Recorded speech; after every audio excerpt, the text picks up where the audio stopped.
Hi, I'm Gabby, and welcome to Gabbing with Gabi. In this series, we sit down with fellow wet on wet oil painters who brought their knowledge and talent to the world via the internet. It's a chance to get to know them on a deeper level and let them put down their paintbrushes and talk about themselves. So, our guest today is Miss Faye Fletcher. So, Faye, please introduce yourself. Hey there. Hi, everybody. I'm Faye Fletcher. I'm a certified Ross instructor, and I have been sharing the joy of painting since 2002. And I wish I had $1 for every time I said that. Wow. Do you want to tell us what state you're from? I'm from Valdosta, Georgia. So down, a lot of times people think of Atlanta, but I'm closer to Florida. So way down south in Georgia. Nice. I love Florida and Georgia, so good for you. Thank So you. let's. You don't have the cold like we do. I'm from Minnesota. It's really cold here. Ooh, yeah, I'd be crying like a baby up there. I mean, it's beautiful to snow. Like when I'll be going to Muncie, Indiana next week. I'm kind of hoping I get to see a little snow. Sorry for the people up there that don't want it, but I am, yeah, I'm not used to that. So I paint it, and I'll tell people, look, I'm not a snowologist. I can paint it, but I, don't I really don't really know. don't really know that. Sorry, that's me. I'm sorry. Um, let's talk about your preferred medium. Do you prefer to paint with oil? I do. I mean, acrylic's got its place, and I do dabble a little bit in watercolor, just for my personal thing. Like I like to make little bookmarks and stuff for people. But I love oil. It's so forgiving. And then I think what helps is that's the first thing I ever painted with. So I think a lot of times it's whatever we started with first. A lot of times, not all the time, but yeah, oil is my preferred medium. Awesome. And do you prefer to paint landscapes or do you paint other things as well? This one's tough because sometimes it's just whatever I'm painting right then. I think it's my favorite because I also teach the floral technique, and I haven't done a wildlife in a while, but I love the wildlife technique. So it's like I love the landscapes and I love the seascapes. So it's kind of whatever I'm thinking of right then. I'm like, oh, I love that. So, but it probably, if I had to choose, I really do love the florals. Maybe a smidgen more. And flowers are so beautiful in general. Like I do amateur photography, and I like to photograph flowers just because they're so beautiful. Yeah. It's like a whole world within itself. It's just beautiful. Mm-hmm. So is painting a hobby for you, or is it a career? Started out as a hobby, and less than a year later, it became a career. That was back in 2001, whenever I first got a set, and I had to do something to support my habit, so I became an instructor. So it's been my career now. Sometimes maybe part time. It's kind of varied from sometimes being part time to being full time, but it has been a career for 20 something years. So. That's amazing. I've talked to a fair amount of people, and I think you're the furthest out on number of years of people I've ever talked to that have been oil painting. So, time flies when you're having fun. It's crazy. I can't hardly believe it. I can't hardly believe it's been that long, but it has. Mm-hmm. How did you get started? Well, you know what? My story mirrors so many other people's story that I was going through a rough time. Prior to that, I was a seamstress in my spare time, and I loved to sew, and was living down in Florida. And my children and I would be watching a sewing show, and right after that, this fuzzy hair guy came on, and I'd pull the kids in and say, "Look at this," And I thought, this is what I want to do one day. I want to paint, and I put it off a few years. But then when I was going through a really rough time, I gathered up birthday money, took it to Michael's, and paired it with a coupon and bought a kit and a few canvases and made my utility room my little painting area, and fell in love with it. It was so therapeutic. So And, that's kind of the typical story I hear anyway, that, finding Bob brought people out of a hard time in their lives. And that's the same with me. So. Okay. And why are you a Ross certified instructor? What brought you down that road? Well, I mean, Bob's who I found. And in the beginning, I didn't have any instructors around me. And I was sad about that, but I think it turned out to be a good thing because I got the books and I didn't. Okay, so don't laugh. This was way back. There was no YouTube. There was like no internet back then. I mean, it wasn't like we all just, had to watch plays. Bob Ross wasn't that far back. But if I wanted to be able to see Bob on video or something, I had to buy it was VCR tapes, and they were a little out of my price range. I didn't have him on PBS. By this time, I'd moved to Georgia. And so PBS didn't have him. And so I would go use the books. And when you really have to go by the books, and I challenge my students to do that, get a book and paint from the book.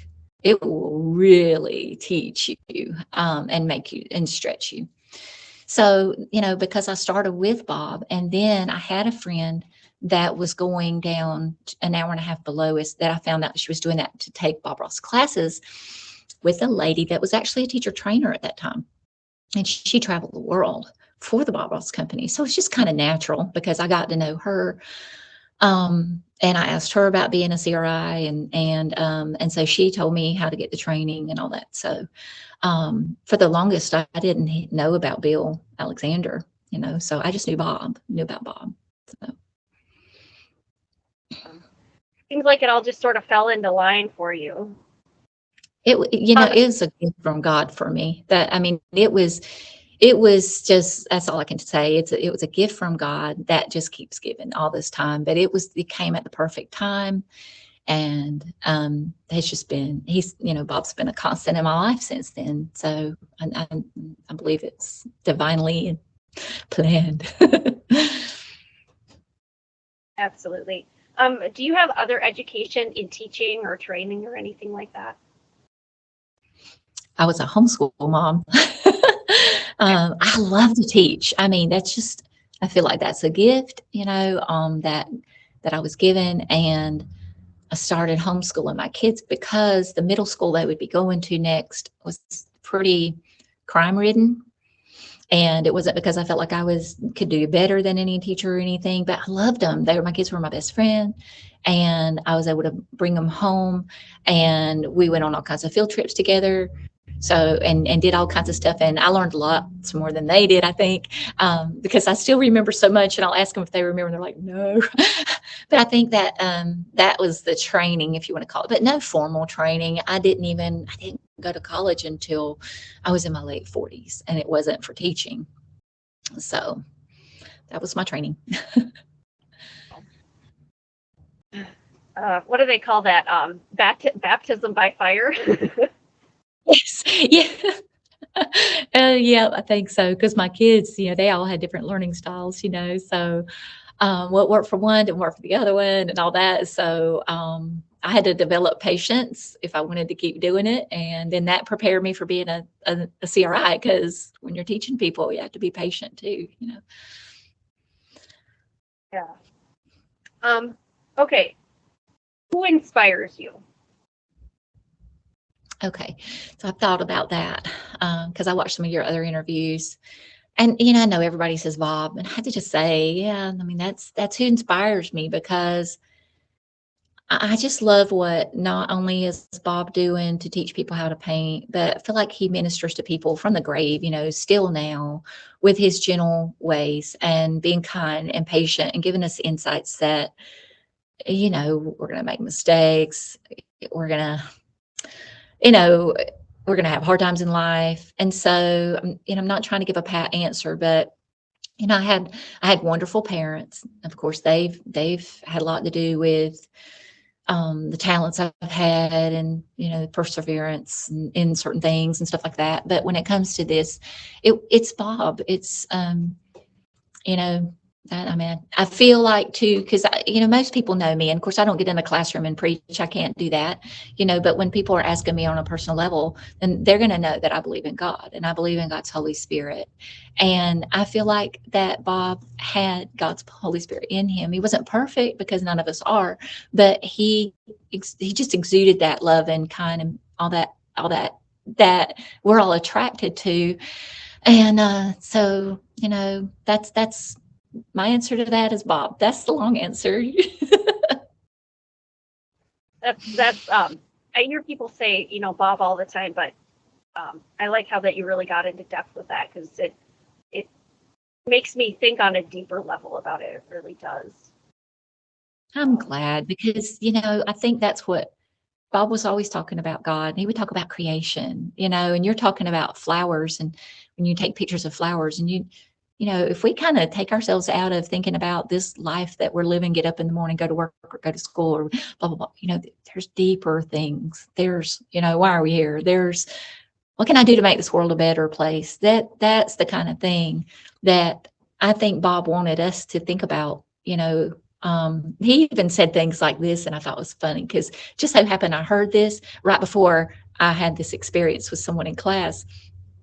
But he said, when we're doing something that makes us happy, it makes us easier to be around. And it does, it multiplies, joy multiplies. And so, yeah, I hope that I'm thankful you said that because I like being a little part of that. When you first started, is there anything that you wish that you had known? I wish I'd known Bob. I wish I'd have started sooner. I mean, I guess to everything there's a season, but I barely missed him. So, but other than that, I guess maybe it would have been nice to know where I'd be now because I dreamed of that. And then for a while I gave up on that, but it was the season. It happened when it's supposed to happen. But I can't think of anything else right off. Do you have any specific advice that you would give to people who are just getting started with this? Yes. Get the right tools, get the right paint, get the right canvases. I even hear from CRIs sometimes that say, I had this problem. And I'm like, well, what canvas are you using? And I realize not everybody can use a Bob Ross canvas, but at least get one comparable. Make sure you've got a good surface to paint on. Don't paint on like a canvas board. That's going to, especially the bigger painting you do, it's going to soak up your liquid white, and then it's not wet on wet anymore, and you're in Agony City, as Bob would say. But use the tools, and it's, it's not just because I'm a BRI, I'm a Bob Ross person, I'm a CRI is what I mean. It's not just because of that, because very little of my income comes, even though I'm trying to sell more and more things, because I want people to realize that the right tools work. And like, I love Bob to pieces, but when he would say, you can even paint this with your shoe or put it on with a foam roller, I'm like, no, I mean, he was just being funny. But having a brush that's made for the technique, having the paint, and the paints are just fantastic now. Went through a rough patch, but Nick has worked so hard to get these paints beautiful, and they are. But that's what I would say, get a kit, a master set, and then don't use weird stuff to clean your brushes, because then that ends up on your painting. You don't know what long term that's going to do to your painting. And then take a class in person. If you can take an in-person class, that's great. Of course, there are online stuff too. And then also make sure the person that says they're teaching Bob Ross stuff, that they really are, look at their work. And so all that, just, I want people to start on the right track, because I see where they're starting with stuff that's just sending them right down the road to failure, and then they're discouraged, and that makes me sad. When you first started this, what came easy? I'm sorry, what was that? When I first started it, what now? What came easy to you? What was easy in this process when you first started? I'm looking at my first painting ever. I should have brought that here in a minute. I think maybe proportions. And I think that was the one place that I had that I could kind of imagine. I mean, I honed in on where the horizon line needed to be. That's important. The placement of some things.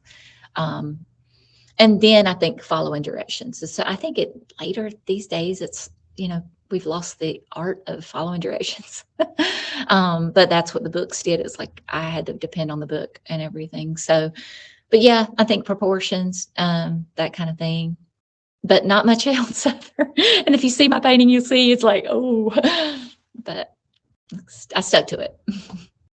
I think proportions are something that you naturally hone in on or you don't. I think it's a thing in your brain, really. I think you may be right, because when I took a test for aptitude or something like that, that was one thing that I excelled in, and I don't get it right all the time, but that really helped me. So I'm thankful to have that. And so, What was the most difficult thing when you first started? um, well, I'm sure it was the mountains. I think almost everybody. And the amount of pressure to put on stuff, but because it's hard to tell, Bob was throwing that on there in 26 minutes, and it's not, a lot of people are like, he was teaching us, and it was like an infomercial, that was Bob showing us what you could do. And Bob was a wonderful businessman, very savvy. And so he was like, introducing us to all the tools he just created and all that, and slapping that paint on very quickly. So he had to in 26 minutes, and it's to his credit that he did an amazing job in 26 minutes. I'm thinking, watching that makes it harder for someone to learn how to do that, because you've got to have that in-person help, or really good video stuff to help you see that the pressure and the way to hold the stuff down. How long do you think it took before you really felt like you knew how to oil paint? Oh wow, I'm still learning. Gabby, no joke. I see stuff I did even a couple of years ago, and I'm like, oh yeah. And the more I do, because I had times in my life I didn't do as much. I taught every month for just about all those years, except for during COVID, that slowed me down. But when I felt like I had a handle on it, I guess after I got certified, because I did do some sample classes in between my certification weeks and stuff, but to at least get somebody going with it and do a decent job going through certification, it helped me feel that way. But I'm not done learning. In all this time, how many pieces do you think you've done? How many what? How many pieces of art do you think you've done? I have no clue. And I think I've got numbers on my website about how many people I've taught and all that. Probably not the paintings, but I wish I'd have kept count. Just been through so many seasons in my life and moving here and there that, I mean, I guess it would be thousands, because there's a lot of scraped off. They haven't all been good either. So that's why I scraped them off, or to use the canvas over again, because I didn't need 4 or 5 of the same thing. So I'm sorry, I don't really know, but it's really a couple thousand. It's hard to keep track of, especially when you've done a lot of things. Let's see. Do you sell your work? I don't really try to sell my work. Now, when I've done commissions, I have done quite a few commissions. I don't do them now. I don't have that. I'm just not open for that right now. But a lot of the things I do, Gabby, I feel like I'm teaching to teach. I'm teaching to teach people to teach. Anyway, it's my products that I'm painting are not something I feel good about selling in a way, because they're a product of what I'm doing right now. Now, if I, of a class or of a practice, if I sit down and I do something that's truly original and stuff, then those I would sell. And I'm not saying there's anything wrong with doing that other. I just kind of, in a way, I feel like, wow, if I sell that, that's just something I produced in a class. I don't feel like I feel like it was a teaching tool instead of, what if something I sat down and poured my heart and soul into. I don't know if that makes sense to other people, but at this point, I really don't sell anything, but I do expect to in the future. If anybody has ever taught anybody, they know exactly what you mean, because you're spending so much time focusing on the other person's work, you can't focus on your own. Yes, so you're right. Those that instruct, those that have produced that, then you get it. It's like, it's not your best work. I always cringe too when someone sees what's on the, I mean, other people might not see it, but I'm like, because it's, my focus is helping everybody else's paintings that walk out that door to look the best that they can be, not mine. So. Do you have other hobbies outside of painting? I do. My husband and I love raising goats. I like to make cheese from the goat milk. Right now, I'm not making the super hard cheese. I'm just making the soft cheese. I also like to paint on silk. I've been doing a little bit of that. It's a little bit like watercolor. And I get little handkerchiefs like this and paint on those and give them to people. And so, yeah, there's a few things that I like to do. And in fact, it's like, painting's like a hobby / career. And I just like to make sure that I'm learning a lot of different things. I like working with glass too. I have kilns. I like to melt glass. I haven't been able to do that a lot lately, but that'll come back around. Do you still do any sewing or not really? You know what? A month ago, the answer would have been no. My sewing machine is gathering dust. But I have a young lady in my life that wanted me to teach her how to sew. And so I showed her how to we made a couple of skirts, and I said, this just felt so good. And of course, it's gathering dust again. But I was glad it came back to me because it had been a while since I did that. I sew too. And so my room that I sew in, I don't sew in here anymore because I paint in here. And so I'm like, I can't bring fabric in here. So now I'm like, eventually when I want to sew, I have to do it somewhere else. I love it. I love it though that you sew too. It's really cool. It's cool, isn't it, to turn that flat piece of fabric into something 3-dimensional or something you can wear, and it's really neat. But yeah, I get that's kind of what happened to me too. With the sewing room became the painting room. I'm really cheap too, so when I do my reenactments, I cannot pay for other people to make my clothing. So yeah, I make my own. Right, you do that. That is so cool. Yeah. So now, do you machine sew or hand sew? My machine sew. Well, and I don't blame you a bit, but I didn't know how deep that went, but yeah, I get my wheels are turning now about how you probably do things to save money, and yeah, that would save you a lot of money. Costumes like that, I'm sure, would be really pricey. So good, kudos. Yeah. What does your art future look like to you? What I think of is, this is my dream job, Gabby. This is what I wanted. And looking back when I used to want it, it was not the right time. This is the perfect time. And to get out there and teach people how to teach, how to be Bob to people. This is what I hope. To me, I can't imagine going any further than this. This is where I hope to stay in my career, teacher trainer. I love it.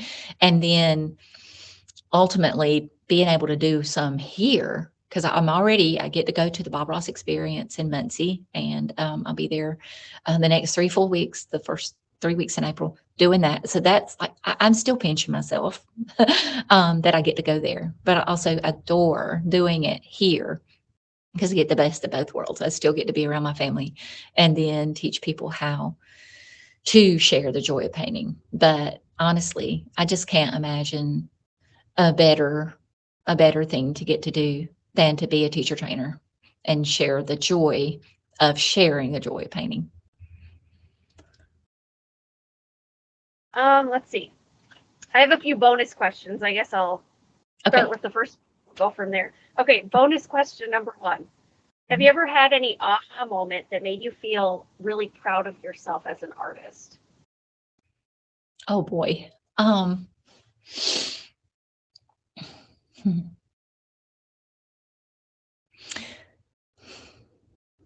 Well, okay. And okay, so just so you know, it's kind of hard for me to be like, I'm proud of me. I'm not good at self-promotion. It's just not. Um, but I had a cool experience in San Diego one year.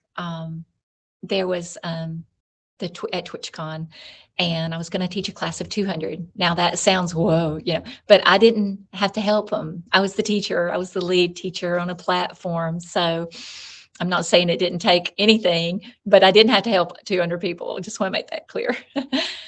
But it was crazy because I was told, okay, I needed to create a painting. I created the painting. They said, that's great. And you have 2 hours. I was like, okay. And I have ways that I teach my students how to time their classes. And I applied that to timing this class for 2 hours. Okay. And now when you have a convention like that, you have all these big rooms, and we had to go in the night before, set it up.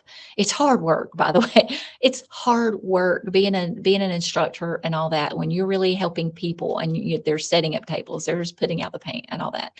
So I was doing all that. I was involved in all that and setting it up and having it ready. And then I think it was the night before, they said, you know what, someone's got to have that giant room, and we need you to cut it down to an hour. Now that wasn't BRI telling me that. That was the Twitch people that relayed that message to me. And the gal that worked for BRI at the time goes, 1 hour. I said, I can do it. It's fine.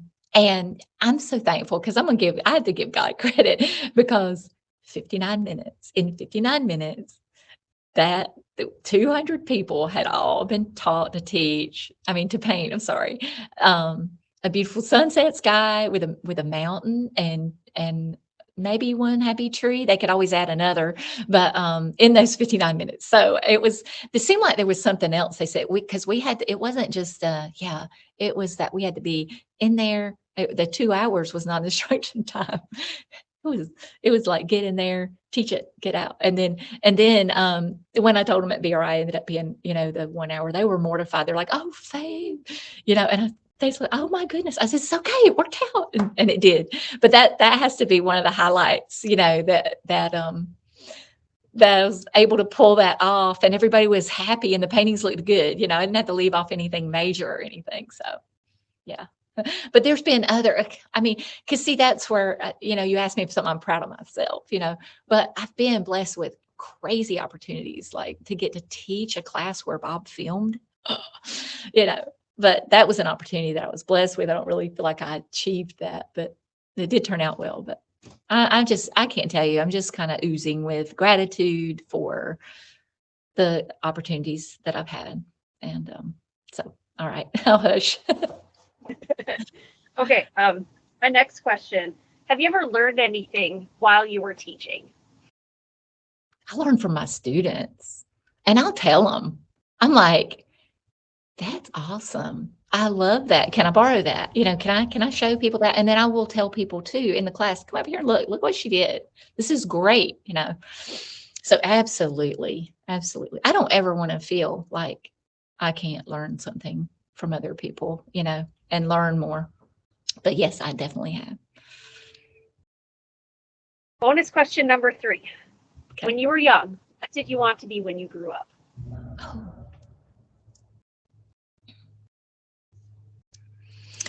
I'm trying to think of the first thing I ever wanted to be. But I remember being pretty young and wanting to be like a midwife, helping women give birth. Yeah. So wasn't anything. I used to daydream about how cool it would be if I could teach people how to do art, but that was before I even picked up a brush. I don't know. Maybe that was just like a little epiphany or something. I don't know. It was waiting there for you when you were ready for it. Yeah. Yeah. Okay, so we're about to wrap up. Do you have any final thoughts you'd like to share with us before we end this?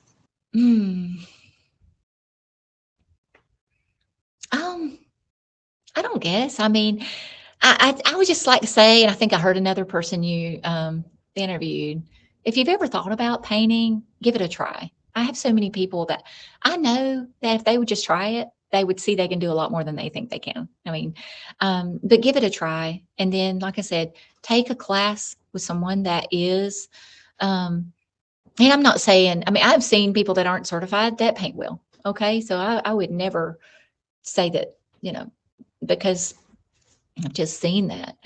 But don't take a class from just anybody. Look at their work and think what qualifies them, because I do see a lot of people that come through my certification classes and they've had a lot of bad habits that they've learned, and I've helped them unlearn them. I had to unlearn some stuff that I lapsed into. We all kind of will do that if we're not careful. So just be careful who you learn from. First off, try it. Be careful who you learn from, and don't be hard on yourself.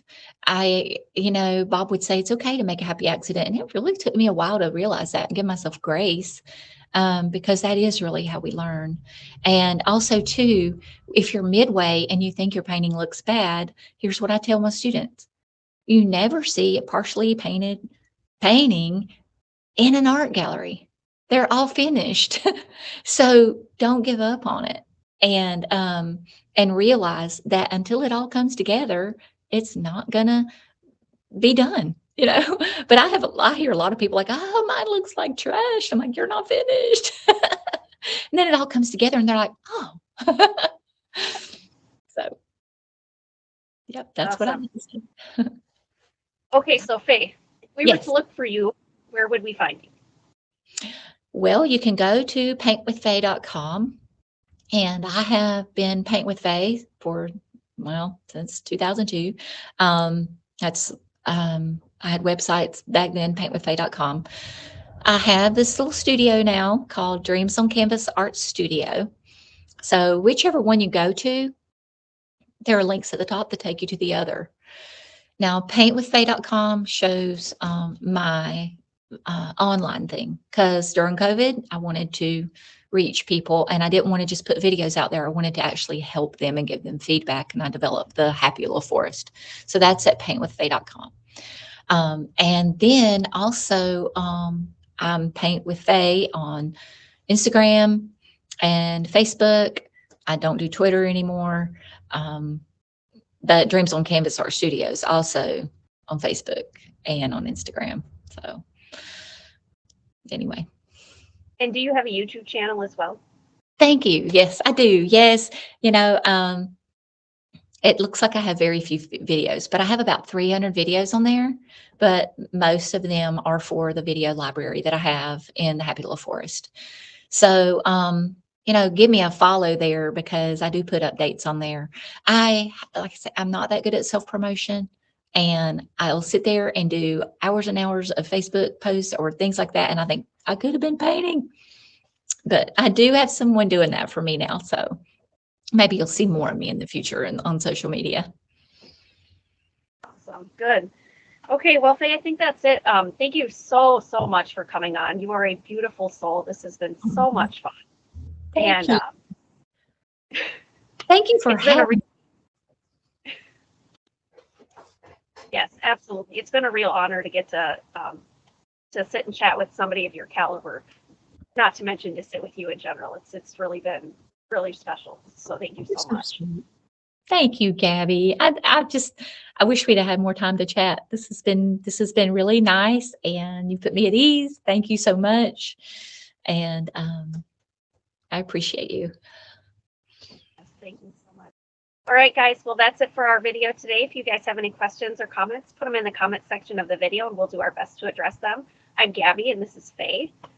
Make sure that you guys go to her channel and subscribe. She would be happy to have you there. And until next time, I really do hope that you guys fall in love with oil painting just as much as we have. Bye, guys. Bye. Happy painting and God bless, my friend.